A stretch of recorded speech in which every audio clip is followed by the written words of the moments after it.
Hey everybody, this is Perch. DC attended this year's ComicsPRO, and I got the news and read the articles and went to the website and kind of went through what DC has announced, and then was able to catch the presentation that somebody had recorded. I'm not sure they're supposed to do that. Anyway, I'm still catching up on a bunch of the ComicsPRO. I'm behind. I've got a session that I have to go to here in about 10 minutes, so I'm rapidly trying to get this video in before I get to that. But basically, in a nutshell, DC came out, and it was a presentation that included Daniel Cherry and Marie Javins, Jim Lee, as well as Nancy Spears, who's the Vice President of Sales and Revenue. And they came out and they did a couple things. The first and foremost message that they seemed to want to put across was that they are very much committed to publishing periodicals, as they call them, regular monthly comic books. This was kind of hammered home a few times of this, and really what they're doing is kind of this very odd wanting to acknowledge these rumors that are swirling around that Bleeding Cool kind of first got going, and then a bunch of people on both some of the comic news sites and on YouTube have picked up that AT&T is about to dump DC, or DC is getting out of monthly comics. They're going to stop publishing things completely. So they made a point to basically say that yes, comics are going to be published now. If you really want to split hairs about it, and I'm sure some people will, they can say, but they specifically say printed periodicals? Yes, they kind of did, actually. So, it is what it is. But anyway, they basically kind of reinforced that several times. And then they went on to say there's a number of new publishing projects that are in the works. And these are projects where they, in theory, are going to go to print, although some of them might be digital first going to print. But basically, these comics include Deathstroke Inc., a Harley Quinn animated series sequel comic, a Wonder Woman 80th anniversary title, which is presumably just a single book, Elseworld, a book kind of recapturing the this new status quo of this Elseworld that was identified in at the end of Death Metal and will be presumably part of Infinite Frontier. DC Vampires, which was noted as a working title. Robin and Batman, because we really didn't have enough Batman books. Joker, a puzzle box, which is, again, some level of limited series or one-shot. The Legend of Batman, which looked like some kind of anthology periodical. Crush and Lobo, a daddy-daughter kind of feel-good book. Nubia and the Amazons, presumably picking up on the thread of Nubia being kind of in care of the Amazons, Themyscira, while Hippolyta is off running around with the Justice League. And then finally, DC Middle Ages. And that last book is one that I've seen teased or heard about quite a bit. And then there are more. So there's more. We know a couple of them. Somebody pointed out to me that it had the feeling like DC was, the people talking, in particular Spears, may have been unclear about what has already been announced and hasn't. We do know that there's a JSA book circling around somewhere. We know that there's a third volume of White Knight coming. So there's a few other projects kind of there as well.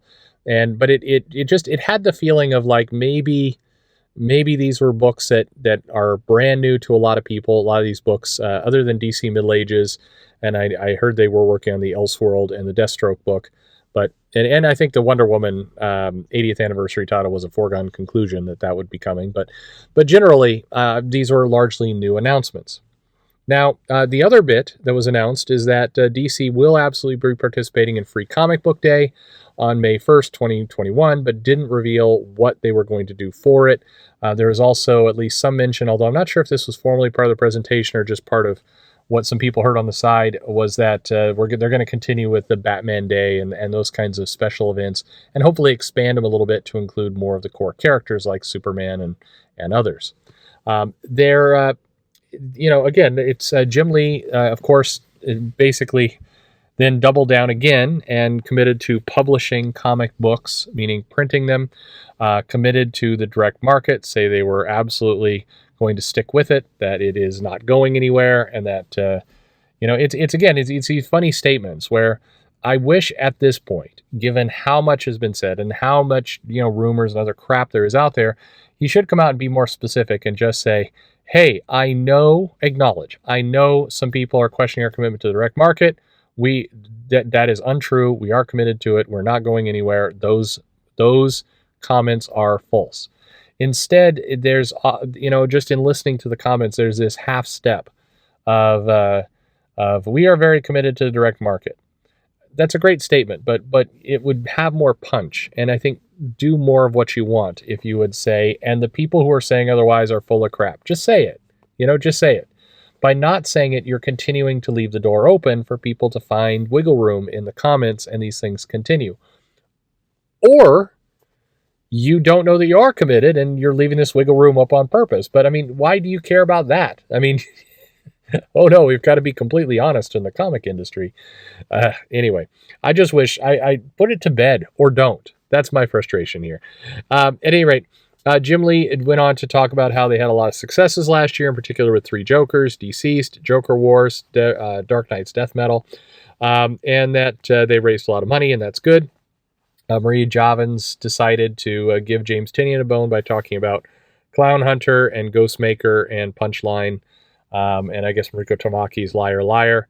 Not sure that last one kind of fits with the others, being an ongoing character that generated a lot of interest, but cool, cool. That's no shade about that run. Just are we going to see Liar Liar again? Who knows? At any rate, Marie Javins talked about in the line that I feel is going to get pulled out and people are going to pick apart. Said that they have an ongoing commitment to a more additive universe of characters. Now, if you listen to the whole comments in context, no, she was not talking about diversity or any of that, any kind of stuff like that. Unless I'm mistaken, most of these characters are white. But so it's not a diversity comment. What it was more a comment on, I think it relates back to kind of what Jim Lee was dancing around at different times, is this comment of, we're going to close things down, we're going to stop, we're going to subtract. Instead, the comment was intended as, we are going to continue to invent new characters, we're going to continue to expand, we're going to continue to grow this DC universe. It's not contracting. We're going to continue to bring out new IP and serve our corporate overlord. She didn't say that, but just that's what the point of this was that we are going to invent new characters. I don't know. All things considered, okay, so a bunch of new titles. I think, 11 new titles? Is that what it is? I'm sure people are, if you kind of do the math there's 4 books there that are Batman related. It's like a 25% Batman edition. Fine. Several of those books are one-shots. I'm sure that there will be a lot of pointing and laughing at kind of this as a big announcement. I don't know. Again, the speculation could be true. It does kind of feel like DC's just kind of forgetting what books they've announced and haven't. You know what DC needs is they need like what we call in like the software business a controller. And this is somebody who's not high level. It's like a mid-management position. And the purpose of the job is just to make sure that the information is flowing from one place to another, and just hold everybody's hands. Like they need, especially in this time of COVID, where everybody's working from home. And you'd think these comic publishers would have that part down by pat by now, but it feels like some level of information control would be necessary. But okay, glass half full. Yeah, DC is announcing they're going to produce more books. They're stating definitively they're not leaving the direct market. Some will say thou doth protest too much, I'm sure, with that. But they're setting the record straight as best they can, I suppose. Glass half empty. Yeah, these announcements are okay. I think there's some big ones in there that people are still waiting for. And I think, if you want to throw a bone to your core comic buying audience, JSA would probably be a good one to do. I know there was a lot of disappointment when Robert Medici was announced on this Superman book, which should be very cool, by the way. But when he said this was the dream project he's going to be waiting for, it was not the dream project people assumed. So people shouldn't just get whatever they want. But, JSA would be a good comic. That's all I'm saying. Just put out JSA. People will probably like that. But some of this stuff, Deathstroke Inc., sure. Let's see what they do with Deathstroke. I'm sure there's some good ones. Crush and Lobo sounds like it doesn't sound like a book I'm going to enjoy, but you throw Simon Bisley on that and you have a Crush and Lobo, that'd be hilarious. Like, come on, DC. Let's have you do that. Anyway, any of these new books exciting to you? What do you think? Do you think does this answer all questions? DC is they're not going to be sold tomorrow. They're in stable ground, or does it not? Or what do you think? Let me know your thoughts in the comments below. Like and subscribe. Recommend to a friend. That's all cool. Check out the links for podcasts if you don't want to put up with all this ad crap.